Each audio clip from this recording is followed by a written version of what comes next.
نحمده ونصلي على رسوله الكريم اما بعد فاعوذ بالله من الشيطان الرجيم بسم الله الرحمن الرحيم ولقد يسرنا القرآن للذكر فهل من مدكر صدق الله العظيم وقال النبي صلى الله عليه وسلم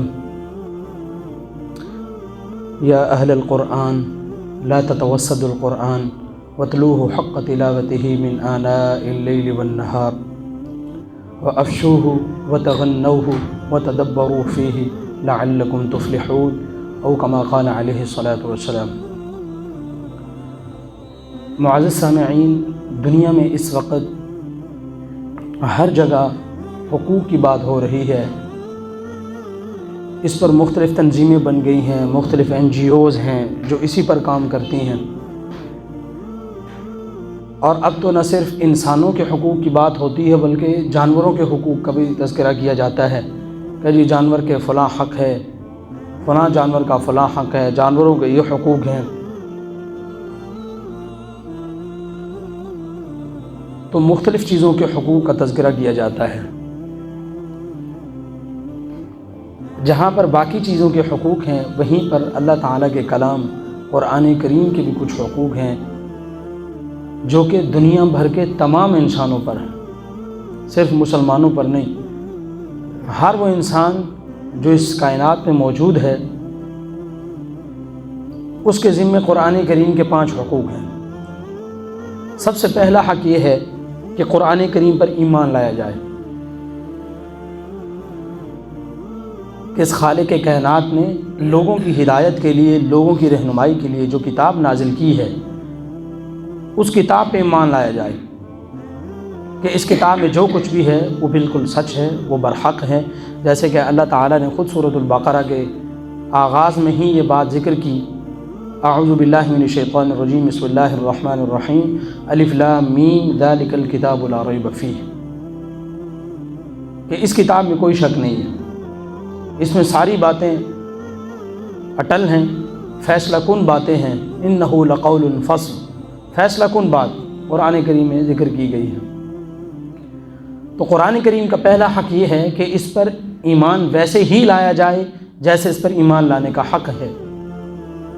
خود اللہ تعالیٰ بھی ارشاد فرماتے ہیں سورۃ النساء کے اندر، یا ایھا الذین آمنوا آمنوا باللہ ورسولہ والکتاب الذی نزل علی رسولہ، اے ایمان والو، ویسے تو قرآن پہ ایمان لانا سب کا ہی حق ہے، سب کا ہی فرض ہے۔ قرآن کا حق یہ ہے کہ سارے لوگ ہی اس پہ ایمان لائیں، لیکن جو لوگ اس بات کے دعوے دار ہیں کہ ہم قرآن پہ ایمان رکھتے ہیں، اللہ تعالیٰ نے ان کو خاص طور پہ خطاب کیا ہے کہ اے وہ لوگوں جو ایمان کا دعویٰ کرتے ہو، تم صحیح معنوں میں کما حقہ ایمان لے آؤ اللہ پر اور اس کے رسول پر، اور وہ کتاب جو اللہ تعالیٰ نے اپنے رسول کو دے کر کے بھیجی ہے۔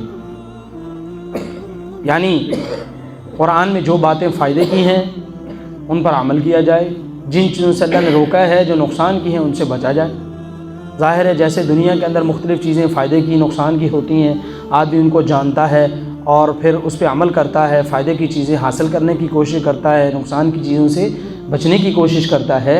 اسی طرح بالکل جیسے اللہ تعالیٰ نے قرآن کریم میں رہنمائی کی ہے کہ یہ چیز تمہارے لیے آخرت میں جا کر نقصان دہ ہو سکتی ہے، تو ہمیں اس کو اختیار نہیں کرنا چاہیے۔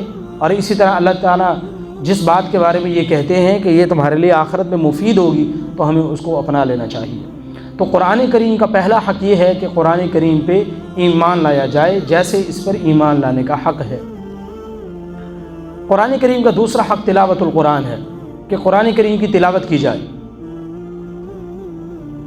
ظاہر ہے قرآن کریم چونکہ کتاب ہدایت ہے، دنیا بھر کے لوگوں کے لیے رہنمائی کا ذریعہ ہے، رہنمائی کرنے والی کتاب ہے، تو ہدایت تو صحیح معنوں میں اس وقت تک حاصل نہیں کی جا سکے گی جب تک اس کو پڑھا ہی نہیں جائے۔ جب کسی بندے کو یہ پتہ ہی نہیں کہ اس کا لکھا ہوا کیا ہے تو وہ رہنمائی کیسے لے گا؟ ظاہر اس کو پڑھنا بھی پڑے گا۔ اور یہاں پر یہ نقطہ بھی ہمیں سمجھ لینا چاہیے کہ دنیا میں جتنی بھی چیزیں ہیں، جتنی کتابیں ہیں، ان کے پڑھنے کو تعبیر کیا جاتا ہے قراءت کے ساتھ، لیکن قرآن کریم کی قراءت کو، قرآن کریم کے پڑھنے کو تعبیر کیا جاتا ہے اسلامی اصطلاح میں تلاوت کے ساتھ۔ دنیا کی کوئی کتاب پڑھی جائے گی، یہ کہا جائے گا کہ اس کی قرأت ہو رہی ہے، اس کو پڑھا جا رہا ہے، لیکن قرآن کو جب پڑھا جائے گا تو اس کو کہا جائے گا کہ یہ قرآن کی تلاوت ہو رہی ہے یا تلاوت کی جائے۔ جیسے اللہ تعالیٰ نے خود قرآن پاک میں کئی جگہ پہ ارشاد فرمایا وَاتْلُ مَا أُوحِيَ إِلَيْكَ، اسی طرح احادیث کے اندر آتا ہے کہ وَاتْلُوهُ حَقَّ تِلَاوَتِهِ، کہ قرآن کی تلاوت کرو۔ تو قرآن کے پڑھنے کو تعبیر کیا جاتا ہے تلاوت کے ساتھ، اور یہ قرآن کی خاصیت ہے۔ تو دوسرا حق قرآن کریم کا یہ ہے کہ قرآن کریم کی تلاوت کی جائے۔ سورۃ البقرہ میں آیت نمبر 121 میں اللہ تعالیٰ ارشاد فرماتے ہیں کہ الذین آتیناہم الکتاب یتلونہ حق تلاوتہ اولئک یؤمنون بہ، کہ جن لوگوں کو ہم نے کتاب دے رکھی ہے یہ اس کی ایسے ہی تلاوت کرتے ہیں جیسے اس کی تلاوت کا حق ہے، اور جو لوگ تلاوت کا حق ادا کرتے ہیں ان کے بارے میں اللہ کہتے ہیں اولئک یؤمنون بہ، یہی تلاوت کا حق ادا کرنے والے لوگ ہی تو در حقیقت اس میں ایمان لاتے ہیں۔ ظاہر ہے جب وہ زیادہ پڑھتے ہیں تو انہیں پتہ چلے گا، جو زیادہ پڑھے گا وہ سمجھے گا بھی صحیح، کوشش بھی کرے گا سمجھنے کی، ظاہر ہے اس کا ہی ایمان زیادہ ہوگا قرآن کریم پر۔ تو اس لیے قرآن کریم کی تلاوت بھی کرنی چاہیے، اور تلاوت کتنی کما حق ہو، جیسے اس کی تلاوت کا حق ہے۔ اس کے اندر پھر کئی چیزیں آ جاتی ہیں جو تلاوت کے آداب ہیں، اس کے اندر یہ بھی ہے کہ قرآن کو تجوید سے پڑھا جائے، تجوید سے پڑھنا قرآن کو لازمی اور حتمی ہے۔ ظاہر ہے کہ جب ہم قرآن کو تجوید کے ساتھ نہیں پڑھیں گے، یعنی کون سے حرف کو کیسے پڑھنا ہے، کون سے لفظ کو کیسے پڑھنا ہے، اسے تجوید کہتے ہیں۔ آج کل جو بچے انگلش پڑھتے ہیں تو بڑی پریکٹس کروائی جاتی ہے اسکولز میں، جی اس لفظ کو پروناؤنس کیسے کرنا ہے، اس کی پروننسیشن کیسے ہوگی، اس کا تلفظ کیسے نکالنا ہے ہم نے۔ تو یہی قرآن کے صحیح تلفظ کی ادائی کو تجوید سے تعبیر کیا جاتا ہے، کس حرف کو کون سے مخرج سے نکالنا ہے اور اس کی صفت کیا ہوگی، اس کو باریک پڑھنا ہے، اس کو پر کر کے پڑھنا ہے، یہ تجوید ہے۔ اور جو علم تجوید کے امام ہیں علامہ جزری رحمۃ اللہ علیہ، وہ اپنی کتاب کے اندر فرماتے ہیں، جو رسالہ جزریہ ہے پڑھایا بھی جاتا ہے تجوید پڑھنے والے بچوں کو، اس میں ذکر کرتے ہیں کہ والأخذ بالتجوید حتم لازم من لم یجود القرآن آثم، کہ تجوید کے ساتھ قرآن کو پڑھنا حتمی اور ضروری ہے، جو بغیر تجوید کے قرآن کو پڑھے گا وہ گناہ گار ہے۔ اور وجہ بھی بیان کی لِأَنَّهُ بِهِ الْإِلَٰهُ أَنزَلَ، اس لیے کہ اللہ تعالیٰ نے اس قرآن کو ایسے ہی اتارا ہے تجوید کے ساتھ، اور وَهَكَذَا مِنْهُ إِلَيْنَا وَصَلَ، اور یہ قرآن ہم تک ایسے ہی پہنچا ہے، اساتذہ ایسے ہی تجوید سے پڑھاتے آ رہے ہیں، ہم تک بھی ایسے ہی پہنچا ہے، لہذا قرآن پاک کو تجوید سے پڑھنا ضروری ہے۔ ایک حق قرآن تلاوت کا یہ بھی ہے کہ ترتیل کے ساتھ پڑھا جائے، ٹھہر ٹھہر کے پڑھا جائے۔ اللہ تعالیٰ خود ارشاد فرماتے ہیں وَرَتِّلِ الْقُرْآنَ تَرْتِيلًا، قرآن کا ایک ادب یہ بھی ہے تلاوت کا کہ اس کو خوبصورت آواز کے ساتھ پڑھا جائے۔ نبی کریم صلی اللہ علیہ وسلم کا فرمان ہے حسنوا القرآن بأصواتکم، کہ خوبصورت آوازوں کے ساتھ قرآن کو پڑھو۔ وَتَغَنَّوْا فِيهِ، حدیث کے اندر الفاظ آتے ہیں یہ ہے گنگنا کے خوبصورت آواز کے ساتھ قرآن کو پڑھا جائے۔ اسی طرح ایک تلاوت کا ادب یہ بھی ہے اور تلاوت کا تقاضا بھی ہے کہ زیادہ سے زیادہ تلاوت کی جائے۔ پہلے زمانے میں تو یہ جو منزلیں بنی ہوئی ہیں یہ اسی لیے بنی ہوئی تھیں کہ صحابہ کرام کا عام معمول یہ تھا، کچھ صحابہ کرام تو ایک ایک دن میں بھی قرآن کا ختم کر دیتے تھے، بلکہ بعض تو دن کے ایک پہر کے اندر قرآن کا ختم کر دیا کرتے تھے۔ عام معمول یہ تھا کہ وہ ایک منزل روزانہ پڑھتے تھے، 7 دن میں قرآن پاک ختم ہو جاتا تھا، اسی لیے 7 منزلیں بنی ہوئی ہیں۔ پھر یہ کہ علماء کم از کم مقدار یہ بتاتے ہیں کہ جو حافظ ہے وہ کم از کم 3 پارے روزانہ پڑھے، اور جو ناظرہ خواں ہے وہ کم از کم 1 پارے کی روزانہ تلاوت کرے۔ پھر بھی اگر کسی کو اتنا وقت بھی نہیں ملتا تو جتنی تلاوت کر سکتا ہے، 1 پاؤ، آدھا پارا، 2 رکوع، 4 رکوع، وہ روزانہ قرآن کی تلاوت کرے۔ تو قرآن کریم کا دوسرا حق یہ ہے کہ قرآن کریم کی تلاوت کی جائے، اور قرآن کریم کا تیسرا حق یہ ہے کہ قرآن کریم کو سمجھا جائے۔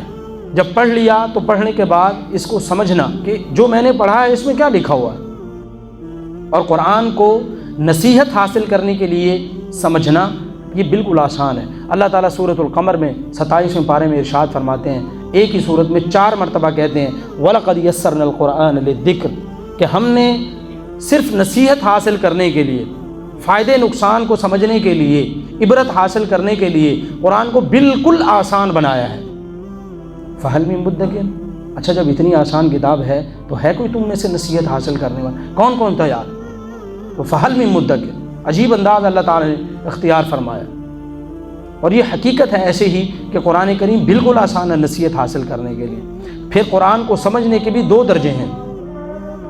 سورہ صاد کے اندر اللہ تعالیٰ ارشاد فرماتے ہیں کتاب انزلناہ الیک مبارک لیدبروا آیاتہ ولیتذکر اولو الالباب، کہ یہ کتاب جو ہم نے آپ پر نازل کی ہے یہ بڑی بابرکت کتاب ہے، یہ بڑی ہی بابرکت کتاب ہے۔ لیدبروا آیاتہ، پہلا مقصد یہ ہے کہ لوگ اس میں تدبر کریں، لیکن اگر کسی کی یہ صلاحیت نہیں ہے کہ وہ تدبر کر کے اس کی گہرائیوں کو جانے پہچانے تو پھر تذکروا، کم از کم تذکر تو کرے، نصیحت تو حاصل کرے۔ وَلِيَتَذَكَّرَ أُولُو الْأَلْبَابِ، اور یہ کریں گے کون؟ عقل والے، جنہیں عقل ہے، سمجھ ہے، نفع نقصان کا پتہ ہے جنہیں، یہ وہ لوگ کریں گے۔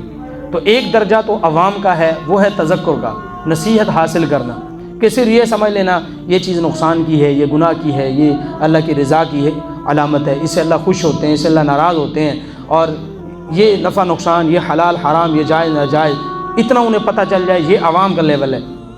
اور جو اہل علم ہیں، جو ائمہ مجتہدین ہیں، وہ پھر ان آیات پہ تدبر کرتے ہیں، ان آیات سے مسائل کو نکالتے ہیں، اجتہاد کرتے ہیں وہ قرآنی آیات کے اندر۔